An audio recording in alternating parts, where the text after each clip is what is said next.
Il y en a qui ont même commencé à travailler au niveau de l'ambassade de France, au niveau de l'Allemagne. Il y en a qui voyagent un peu partout avec les Nations Unies. Donc, il y a ce mouvement des jeunes chrétiens.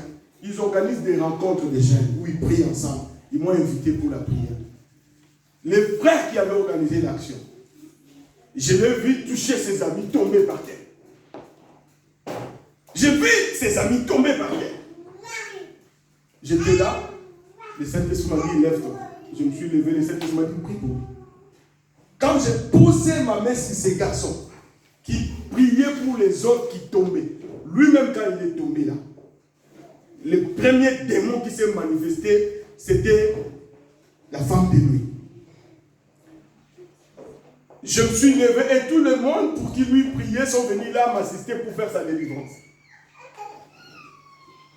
Amen. Amen. Alléluia. Amen. Et plus tard, c'était une série. Il fallait que j'organise jusqu'à ce qu'il est venu jusqu'ici à Saint-Étienne pour faire pour finir ce travail. Je finis ce travail dans sa vie à Saint-Étienne, dans ma maison.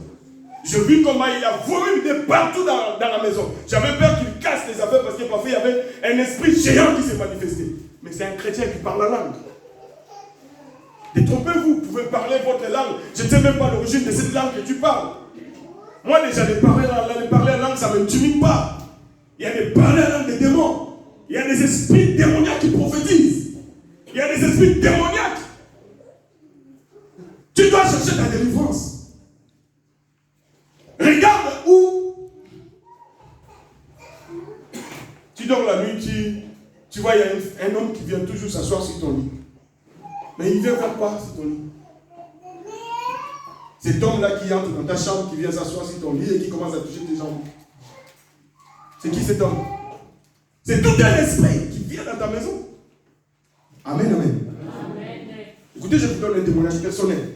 Je pense tellement beaucoup à ma femme et à mes enfants qu'une nuit, tellement j'avais beaucoup pensé à eux, parce qu'il y a des moments où quand tu fais des démarches pour faire venir ta famille, si ça traîne, il faut être dans ma situation pour comprendre ce que j'ai dit. Tu peux ouvrir des portes au niveau de tes pensées. Au niveau de mes pensées, je commençais à me dire, Seigneur, est-ce que tu comprends ce que je traverse?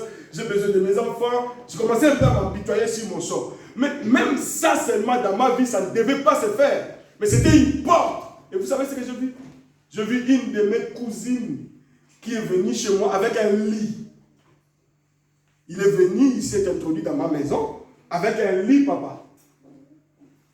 Et je lui dis, mais à 4h du matin, tu viens chez moi avec un lit faire quoi?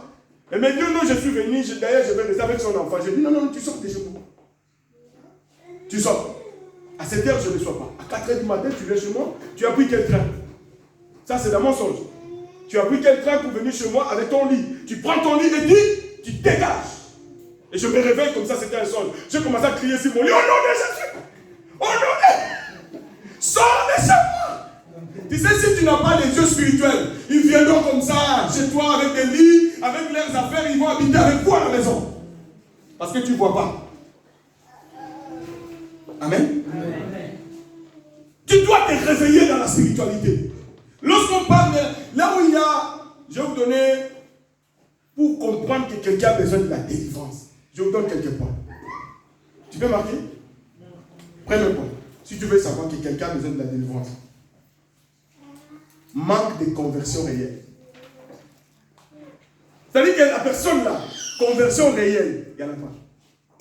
Il peut venir à l'église, participer à vos réunions, jouer la batterie, mais conversion réelle. Il y a déjà un problème là-bas. Il faut la délivrance. Parce que la manque de délivrance remettra toujours en cause la conversion. Amen. Deuxième chose, manque de repentance sincère. La repentance sera toujours de bouche, de lèvres, mais dans le cœur, il n'y aura pas. Lorsqu'on prêche, il va passer devant pour dire j'abandonne, mais après le culte, après la réunion, lorsque Cédric appelle, parce que le problème c'est après le culte, tu écoutes le message, tu sens dans ton cœur que Dieu m'a parlé, mais après la prière, Cédric appelle. Chérie, on se voit quand? J'arrive. Et comme en Europe, chacun a sa maison, les jeunes gens à Kinshasa qui n'avaient pas d'appartement, ici ils ont leurs appartements, c'est leurs hôtels. Amen. Et là, tu débarques, le Saint-Esprit, tu te déposes devant là où tu as essuyé tes jambes au niveau de paillasson, le Saint-Esprit reste là-bas. Quand tu entres là-bas, le Saint-Esprit est absent. Amen. Et c'est quand tu sors de là que tu récupères le Saint-Esprit que tu as laissé dehors. Et parfois même tu commences à parler en langue dans l'ascenseur. Amen. Bien-aimé dans le Seigneur, problème sérieux de confesser, de repentance sincère. Amen. Troisième chose, on n'a pas honte de commettre des scandales. Alléluia. Quelqu'un qui est possédé, il n'a pas honte de faire des scandales. Il peut, ici, là, il peut se lever, commencer à discuter avec quelqu'un dans l'église, il fait des désordres. Possession démoniaque. Il ne crée pas des scandales. Si ça va scandaliser les gens, ce n'est pas son problème. Que les gens entendent ce qu'il a fait, ce n'est pas son problème. Il peut engrosser une fille ici, il peut sortir avec la femme d'autrui ici, ça ne veut dire rien. Il ne crée pas des scandales. Possession démoniaque. Est-ce que je parle à quelqu'un?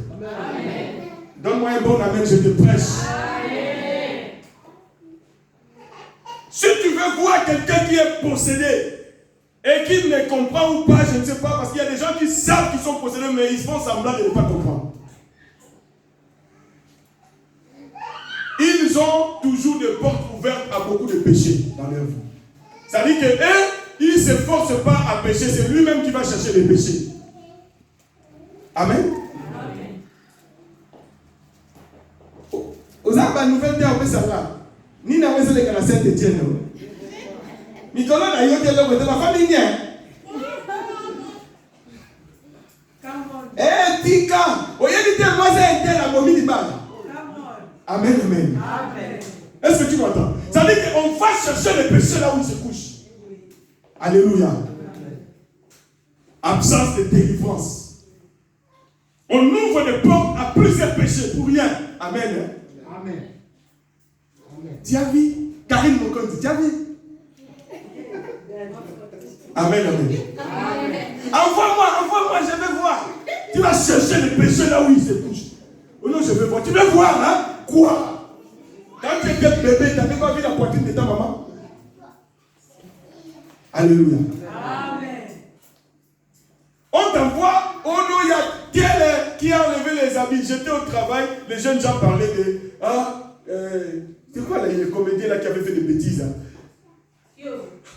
Pas ça, on va vous envoyer une image de Kyoto. Kyoto, j'ai dit, au nom de Jésus-Christ, ne m'envoie pas de ça.